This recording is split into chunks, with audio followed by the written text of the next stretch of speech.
Good morning. I'm Natalie Kahn, your worship associate this morning, and liberation is our theme for today's service. To liberate something means to release it from confinement.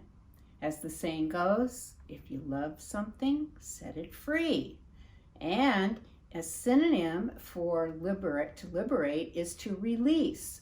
Allow or enable others to escape from confinement. That's the definition of release. Release from confinement, and in the context of the Passover Seder, which will be celebrated virtually, if at all this year, it means from the release of slavery, in this case, the Israelites in Egypt, who were destined to wander 40 years in the desert. This is truly deferred liberation, if you ask me.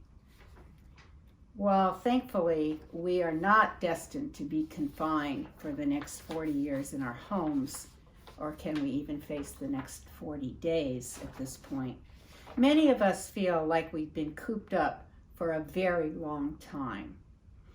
And a very long time already, with uncertainty perhaps being our real prison. Let me say that again.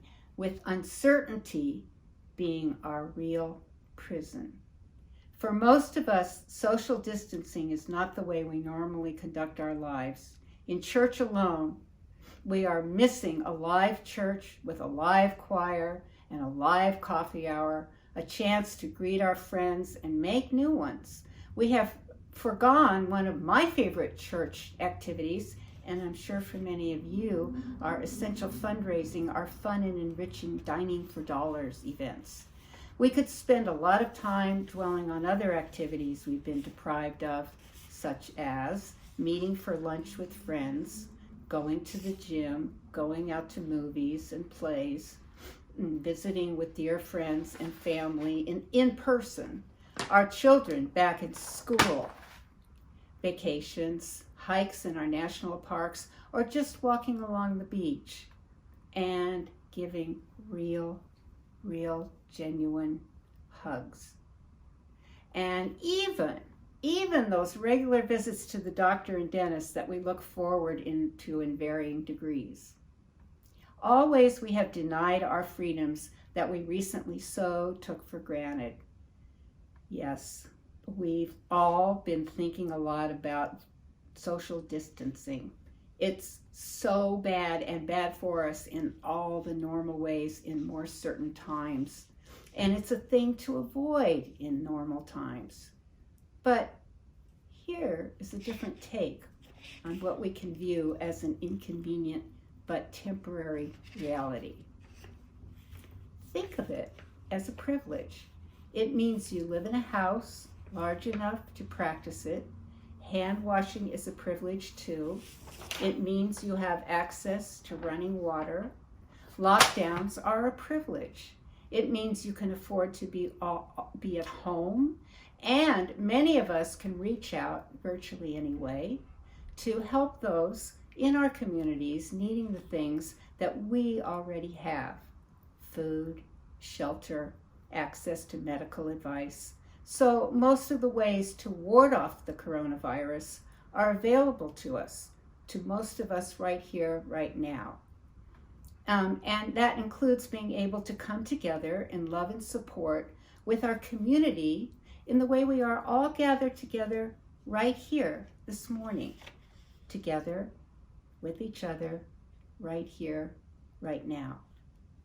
And one of the best ways to address isolation and that feeling of helplessness that comes with uncertain times is to find a way to give of oneself. So here are some opportunities and ways that we can reach out within the confinement of our homes: sewing masks, delivering items, tech support, sending along kudos and food and encouragement to our brave medical caregivers, and to appreciate in a concrete way, to appreciate our essential workers, grocery checkers, delivery people, janitors, and so many more. And so much more essential, I think, than our stockbrokers, bankers, and fashion experts, at least at this time. And our various committees in church, such as Faith in Action and Spiritual Care, in our own church, have websites available and ways for you to reach out and for them to reach out in our own community in a very meaningful way.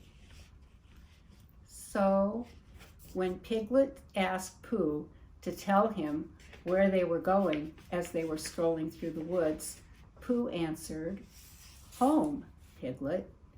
We're going home because that's the best thing to do right now." And we know that this, more than any other thing, will liberate us so much sooner rather than later if we do the same.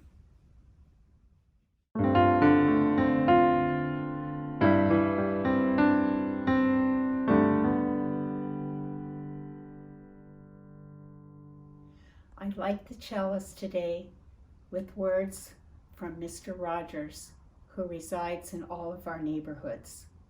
He said, "When I was a boy and I would see scary things on the news, my mother would say to me, 'Look for the helpers. You will always find people who are helping.'"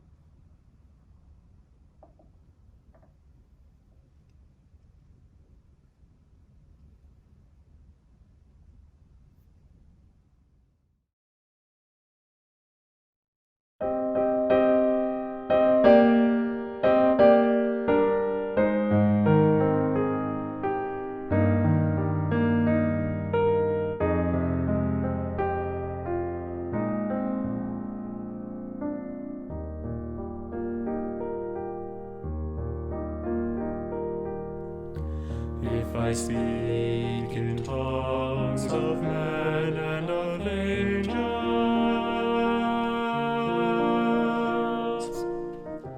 if I have the gift to understand all,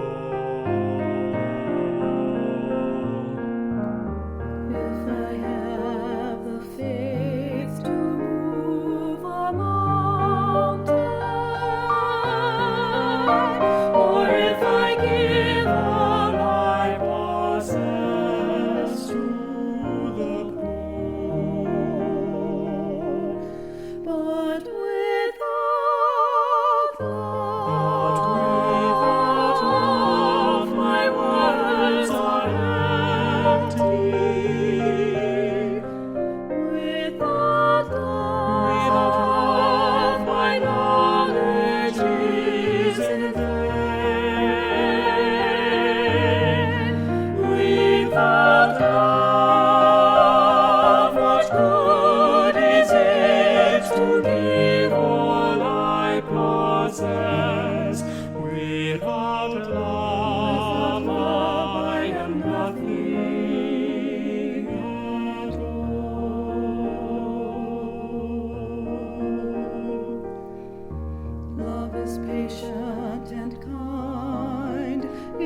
seeks not envious,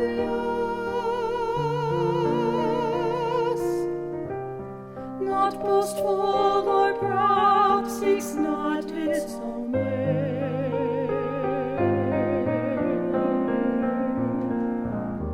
Love rejoices in truth, love is faithful, and love protects and trusts and holds to the end. But without love, my words are empty. Without love, my knowledge is in vain.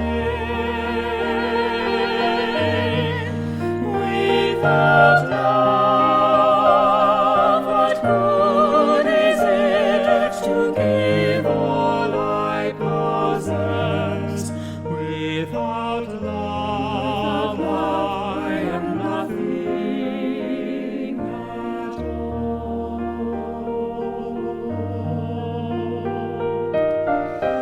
Without love, what good is it to give all I possess? Without love, I am nothing at all.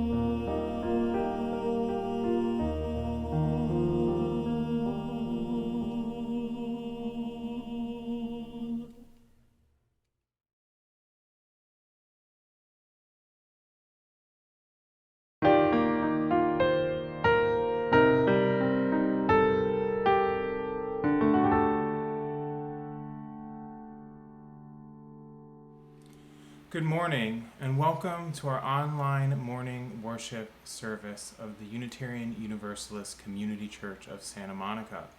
We are glad to be with you this morning. A special welcome to you if this is your first time joining our community for worship. I'm Reverend Jeremiah Kalendae, and this service is co-created with our morning's worship associate, Natalie Kahn, Director of Music, Sonder Choi, pianist, Ryan Humphrey, Director of Religious Exploration, Cleo Anderson, amazing choral section leaders, and with a special help from our tech team, which includes Liz, Fuller, Pan, Teplitz, Jackie, Weber, and other. Unitarian Universalism is not defined by creed or dogma, but guided by principles that affirm the worth and dignity of every person and encourage an individual search for truth and meaning. We honor the wonder and mystery of our lives and affirm that we are all connected to one another and to the interdependent web of life. Our tradition arises from scripture and science, nature and philosophy, personal experience and ancient tradition. We are a welcoming community inclusive of people of all gender identities, sexual orientations, races, ethnicities, and social locations. We invite you to join us in creating this beloved community that we share with each other and the larger world. We have one quick announcement this morning. We are in the midst of our annual stewardship campaign, and members should have received pledge materials in the mail. You can make a pledge to the church by text, on our website, or by mail. If you want to make a pledge payment by text on your phone, you can text the amount you want to give and the code PLG to our text to give number 844-982-0209. For example, 200, a space, and then PLG. To make a pledge online, please visit our website at uusm.org/2020 pledge drive. You can also return your pledge cards by mail. Thank you for your generosity. We are deeply grateful.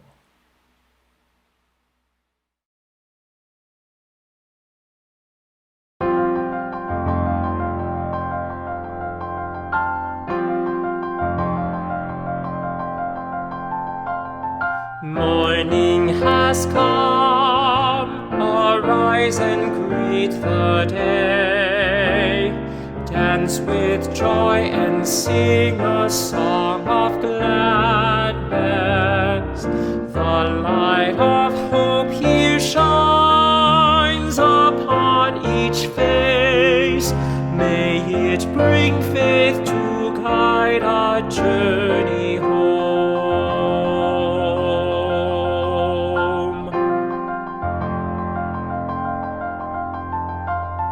A new day dawns, once more the gift is given. Wonder fills this moment shared together. The light of peace here shines upon each face. May it bring faith to guide our journey home.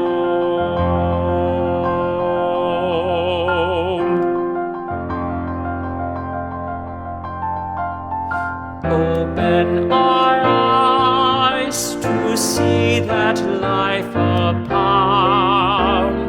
Open hearts to welcome it among us. The light of love here shines upon each face. May it bring faith to guide our journey home.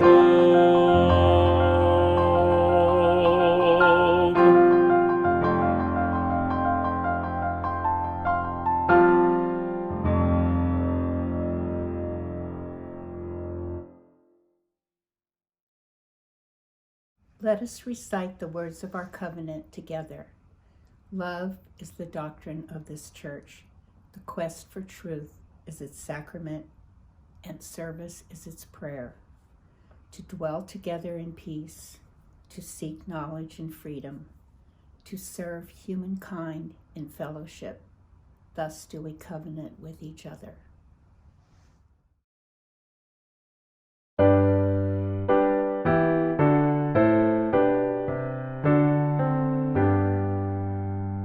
From all that dwell below the skies, let songs of hope and faith arise.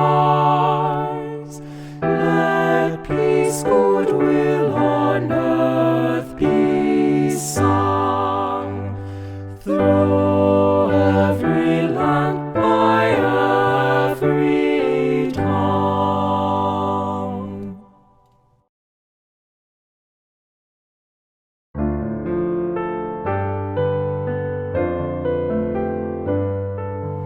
Open my heart to all that I seek. Let me be part of the love you give.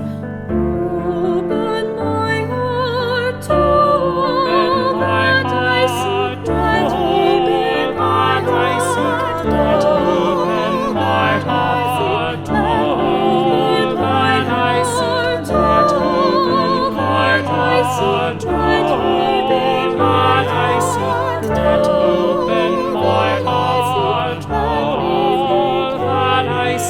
Let me be part of the love you give.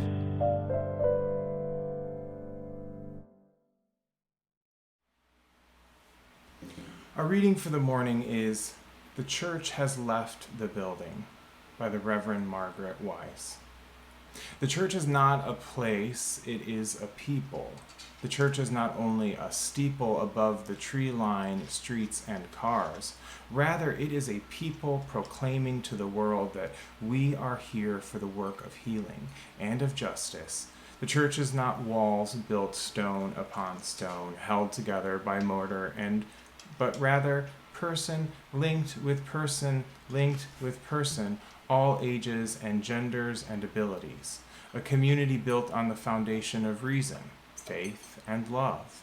The church is not a set of doors open on Sunday mornings, but the commitment each day after day and moment after moment of our hearts creaking open the doors of welcome to the possibility of new experience and radical welcome. The church is not simply a building, a steeple, a pew. The church is the gathering together of all the people and experiences and fear and love and hope in our resilient hearts, gathering however we can to say to the world, welcome, come in, lay down your heartache and pick up hope and love. For the church is us, each and every one of us, together, a beacon of hope to this world that so sorely needs it. I invite you to join me in the spirit of mindfulness and prayer, followed by a time for silent meditation. We begin by connecting with our breaths and easing into peaceful presence.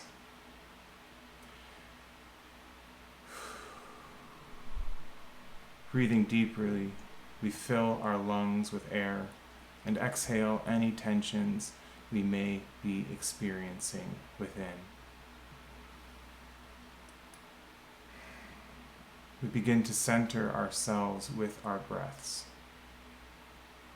Here we are gathered, each in the sanctuary of our bodies and the temples of our homes, as one body and one church community scattered across great distances. Let us call to mind those in our lives, in our congregation, and in the larger world who are departing this world, especially those who are frightened or alone. This morning we especially remember our beloved members, Shyla, Jornley, Carl Lekvin, and Joanne Brownlee, who died in recent days. We also remember all those who are victims of this new pandemic, those who are very ill, and those who have passed. In our mindfulness, may our spirits dwell with their spirits. Let us call to mind those who are on the front lines of this pandemic, and especially those whose critical work is so often disparaged or forgotten. We remember our healthcare workers, grocery store, fast food, and restaurant workers, those cultivating food from the fields and orchards, those collecting our waste and keeping our community safe. In our mindfulness, may our spirits be filled with gratitude for their service. Let us call to mind all those in our community and beyond who are facing difficulties adapting to the many changes brought to their lives in these uncertainty times. May they know the love and care of this beloved community and be encouraged to reach out for help. In our mindfulness, may our spirits embrace each of them. Lastly, let us call to mind all of our own challenges in this difficult time and hold them with tenderness and care. May we remember to practice self-care and community care and be given the wisdom we need to navigate these difficult times. In our mindfulness, may our spirits be made whole. In the name of all of these and so many others, let us meditate now for a few minutes in the silence.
be so.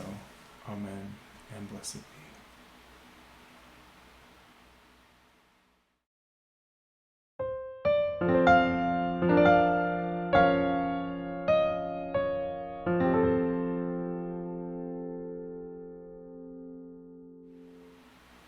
Spiritual liberation is at the heart of the religious quest. Throughout all of human history, people have sought to transcend the ordinary limitations of human life to discover something greater. We seek ways to make meaning of our lives, overcome their challenges, and experience the grandeur of existence. We often know our lives to be only threads in the beautiful tapestry of life. Liberal religion, at its best, elevates us to perceive something of the larger warp and weft of life's meaning. This can broaden our understanding, deepen our sympathies, and give direction to our life's callings. It can invite us to curiosity and wonder and delight.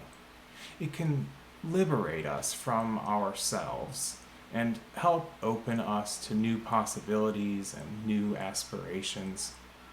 The wisdom of the world's religions provides guidance for this journey with various traditions, scriptures, practices, and stories.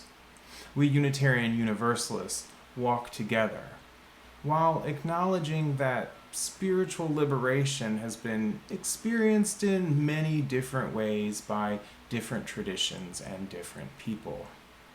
We also carry with us the torch of our own religious tradition's experience and the liberating light that it brings to help illumine our world. Spiritual liberation has been conceived differently by the religions of the world. Jewish tradition holds that liberation is found in following the commandments, by restricting what is harmful and promoting what is good in thought and deed. Christianity teaches that salvation is obtained by following the life and teachings of Jesus of Nazareth, peace be upon him. Islam holds that life is fulfilled by surrender to God and acts of service. Hinduism teaches liberation is achieved when one's life dharma is fulfilled and karma is avoided. Buddhism believes that if we realize no self, we will be freed from the cycles of birth and death. Humanism has endeavored to cultivate the good without a God, through the self-actualization of each person and the creation of a just and equitable society. Earth-centered and indigenous spiritualities often imagine that the end of the religious quest is to walk in a good way, in harmony with nature and the cosmos. Unitarian Universalism encourages each person to follow their own spiritual path in community, and we acknowledge that our tradition has arisen from many sources. Many have embraced wisdom and practices from multiple traditions over the course of their lives. As my great Jewish and Muslim spiritual teacher Ibrahim Baba had often inquired, if wines can be complex and deliciously layered, why can't our religious identities also embody mixities and fluidities without automatically being interpreted as confusion and boundary blurring? Some boundaries are already blurred because they are actually not even there. Let me go eat my gluten-free biscuits and leave people in peace. We aren't the religion of orthodoxies and exclusivity, and we aren't in the business of building walls. Our spiritual tradition has roots deep in the radical reform movements within the Judeo-Christian tradition, and it has branched out over time to create an inclusive spiritual mosaic that embraces the great religions and philosophies of the world.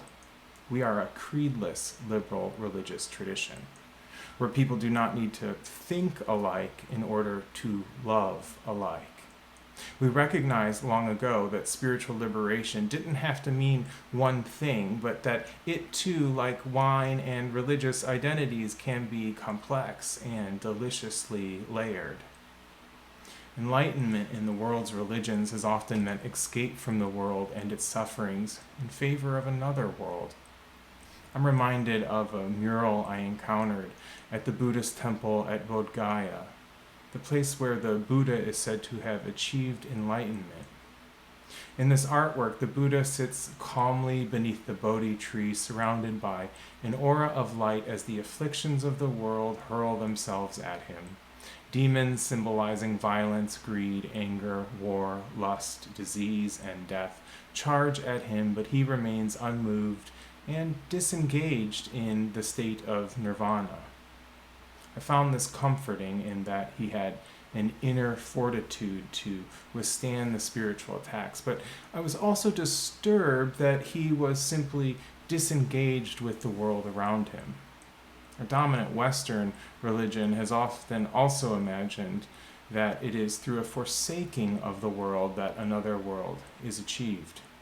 Christianity is ripe with examples of the church teaching that human nature and this world are corrupted, and therefore one's only hope is heavenly intercession.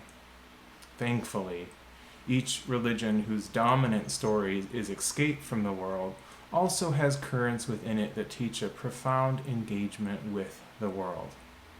I have always been particularly moved by the humanistic tradition of the Bodhisattvas in the Mahayana Buddhist tradition.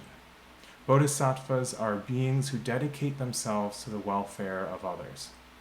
In one particularly moving story, the Bodhisattva Kuan Yin has lived a long life following all of the rigorous disciplines of the spiritual path and is granted entrance into nirvana, that state of everlasting enlightenment. To achieve enlightenment, she must climb over a final wall that is situated before paradise. As she reaches the summit of that wall and she perceives the infinite peace that abounds on the other side, she simultaneously begins to hear the voices of those caught in war zones, those suffering from illness, those dying alone, those crying beneath the weight of oppressions of all kinds, so many cries of suffering and agony. And she forsakes her enlightenment to return to the world to alleviate the suffering. She vows not to cross over into nirvana until all other beings have been saved. She returns to the world with 1,000 arms, each holding an instrument of liberation particular to the ills and sufferings of the world. For those in need of food, she brings food. For those in need of shelter, she builds shelter. For those who are imprisoned, she brings freedom. She brings clarity to those in confusion. She brings peace to those at war. She brings medicine to the sick and the wounded. She is given the name She Who Hears the Cries of the World. Today, Mahayana Buddhists take the Bodhisattva vow as their guidance to the path of spiritual liberation. They vow, suffering creatures beyond measure, we vow to save them all. Inexhaustible anxiety and hate, we vow to overcome them all. Wisdom beyond all measure, we vow to obtain it.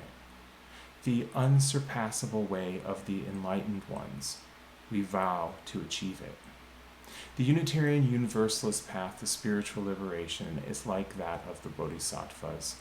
We know that liberation isn't achieved by escaping from the world, but rather through our transformative engagement with the world. We too believe in listening attentively to the cries of the world and responding with justice, compassion, and the transforming power of love. We have learned the work of spiritual liberation is the work of beloved community. The suffering is too vast and the challenges are too great for any of us to go it alone. Perhaps enlightenment isn't just over that wall. Maybe it is only in our willingness to hear and respond to those cries of the world. May we each find the courage to walk together on such a daring spiritual path. May it be so. Amen, and blessed be.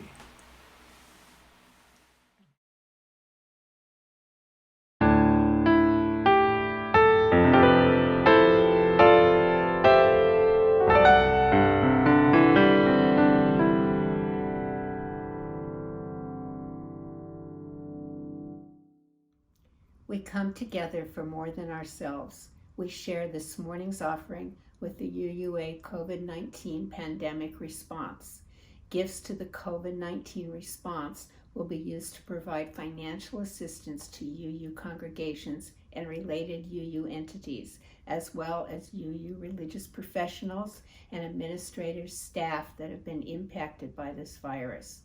Grants will be awarded by the Disaster Relief Fund to congregations and UU entities partnering with local organizations to provide assistance in their community.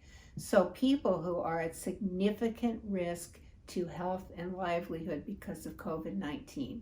Grants to meet the extraordinary financial needs of ministers, religious professionals, and congregational staff impacted by COVID-19 will be distributed through the Living Tradition Fund.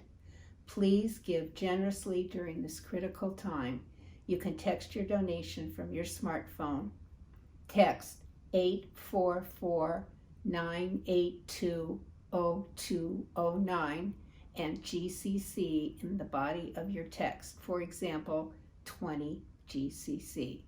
The first time you give, you will be asked to register. Another critical way we can help those in need. Let's be helpers. Thank you.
There's a river flowing in my soul. There's a river flowing in my soul, and it's telling me that I'm somebody. There's a river flowing in my soul. There's a river flowing in my heart. There's a river flowing in my heart, and it's telling me that I'm somebody. There's a river flowing in my heart. There's a river flowing in my mind. There's a river flowing in my mind, and it's telling me that I'm somebody. There's a river flowing in my mind.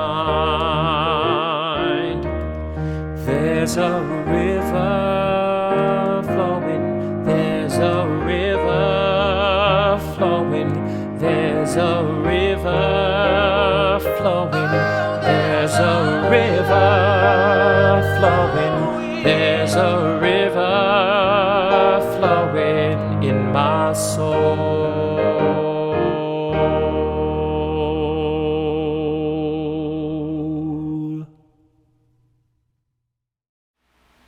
For our concluding benediction, may you leave our time together in peace. May you hold fast to that which is good. May you return to no person evil for evil. May you strengthen the faint of heart, support the weak, help the afflicted, honor all beings. Go and be blessed and be a blessing.